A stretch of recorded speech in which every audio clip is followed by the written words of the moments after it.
Ooh, that's funky. Howdy, music lovers. Just a little bit of She Brings the Funk by Blakgraz for you. One of my favorite songs to play live because it always seems to get people moving. I love that tune. It's just so much fun, and it's always kind of a curveball when I play it at shows. People don't expect me to throw something like that out there. I don't know if you caught that runs, those little runs there in the middle. That's straight out of the Stevie Wonder playbook. So if anybody out there is a fan of Stevie Wonder, you'll know exactly what I'm referencing. A song called Sir Duke, but I just kind of changed it enough to make it mine and put it in the middle of this other funk song that kind of has a little bit of Cameo and Parliament in it and some Tower of Power feel to it. It actually has the because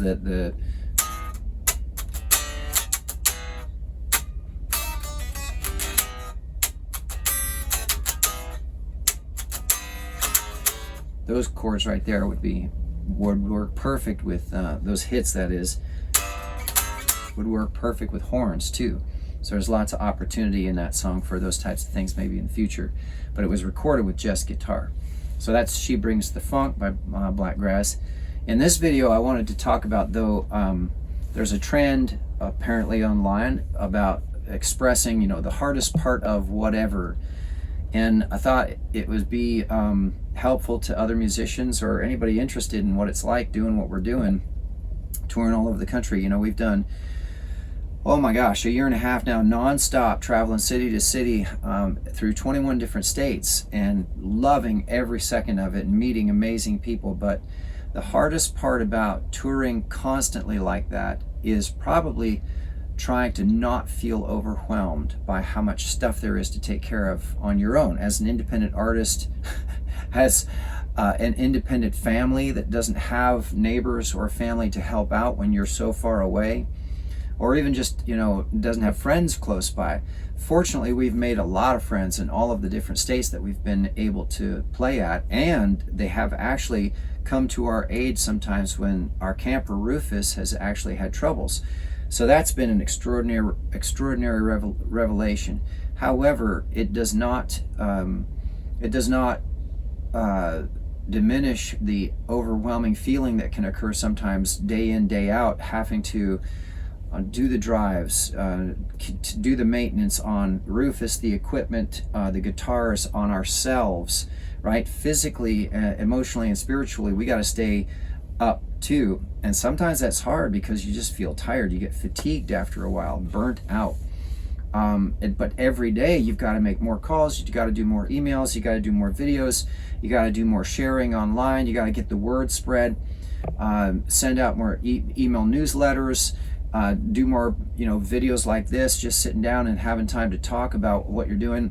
And then somewhere in there also remembering to practice what you do, singing and playing guitar, because the singing thing, you know, when I do a show, I'm singing for 3 or 4 hours nonstop. So in the time off where there's a week or 5 days where I don't sing, I actually have to make time to warm up my vocals or suffer the consequence when the show's hit, because when the show's hit and I've only warmed up just for the day before the show or the day of the show, I don't have the endurance often to make it all the way through the show without struggling near the end. By the end, I start to actually get a little bit hoarse and I have to be careful. It's only after, in fact, I've played 2 shows in a row or 3 shows in a row that my voice starts to feel stronger, which is probably backwards according to some vocal teachers. But I think it's just basically use it or lose it. If you don't stay on top of something in the time off, then when you go to use it hard, full 100% pedal to the metal, well, then it's not going to be able to withstand that. You got to kind of ramp up into it. It's almost like if you haven't gone jogging in a long time and you suddenly go run for, you know, 5 or 6 miles and your knees and your ankles kill you and your hip and your back are sore. Well, yeah, because you haven't done it in a long time, and so you're not used to that, and so now you just beat yourself up. And often people will do it so much so they think that they can just keep doing whatever that they haven't done in so long that they'll damage themselves, and then they won't ever be able to do it again. So as somebody who makes their living off of singing and playing, one of the important things I got to try and stay on top of is keeping my hands loose, keeping my the ability to play the songs that I play, because some of them are really physically challenging, not just in the technical aspect of playing guitar, but in the vocal aspect too. Higher notes or different harmonies or phrasings or long holds before you can take another breath, things like that, while you're trying to jump around on stage and make it look easy and fun, right? But the biggest thing I think is the in-between times. That's when it can be the most challenging, because we're seeing growth online and we're seeing people watching, seeing the videos and liking and making comments, and starting to listen to our songs all around the world. But the days in between, it's easy to get lost in, are we doing it right? Do we need to do something different? You get lost in your head, right? You get caught up in your head. Am I spending enough time? But I feel so tired. If I don't lay down, I'm going to pass out while I'm driving, and I can't do that. Rufus is way too big to drive when you're tired. You have to be wide awake driving this big monster. And it's just, I've got everything I love in this camper, and so I want to be really careful when I'm doing that. So, that is probably the toughest thing, being on tour nonstop. Meeting the people, playing the music, and doing the shows is the easy part. The in-between parts, when you start to kind of feel overwhelmed with everything that you're trying to do and manage, because we're just a two-man team, that is probably the biggest challenge.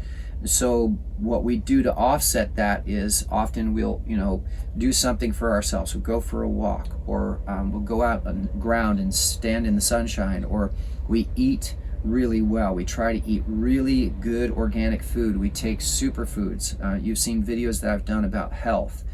We try to work out. I do push-ups, and I've got to get back into my crunches. I've started running again, and then of course practicing, and staying creative too. That actually makes me feel really good when I come up with a new guitar lick or a new chord progression, or maybe even just a whole new song, whether I record it right away or not. That often helps me to feel really good, because I'm a huge fan of, if you're not growing, you're dying. So those are some of the things, just some of the things that we'll do to overcome those feelings of overwhelmment. And the clock is ticking. We got to get this done, and we got to get next year booked. What are we going to do when we go west? You can't let that overtake you. There's obviously tapping, thought field therapy and I Ching and marching and other stuff that we implement as well, that if you're interested, and I can show stuff about that too. But it's real simple techniques that help us to kind of maintain stress levels, maintain your heart center, your vibration, what you're attracting to yourself, and staying positive. Another thing that helps too is the thought that every time I play a show, not only do I make new fans and friends, but I can see it in the audience's faces that I've made them feel a little bit better every single time I play for people. And that helps keep me going. And so often I'll go back to that feeling. I like to watch videos of old performances where there's a lot of people there having fun, because it reminds me why we're out here. Why are we bothering to do this at all? Because obviously there's not a whole lot of money in it at this point. We just love seeing people feel better, even if it's just a little bit. Some people feel really good, and sometimes you just get a smile from somebody, and that's all you need. Maybe someone will tap on the table or tap their foot, and some people stand up and start dancing and singing along. It all depends on where they are in their life, and that probably is the biggest solution to feeling overwhelmed. Remember why you're doing it. And my why is to just make people feel better. I love it. I can't help it. I would be doing it anyway. And if I get to share it with some folks, then it's definitely worthwhile. It's worth all the effort. So I hope that helps somebody out there, maybe another musician who's thinking about going on tour too. Definitely go for it, but keep in mind, one of the hardest things to do when you're on tour, especially non-stop, is to not feel overwhelmed. So to manage all of the things that you got to manage. So, all right, y'all, please do us a huge favor. If you like this video, give us a thumbs up.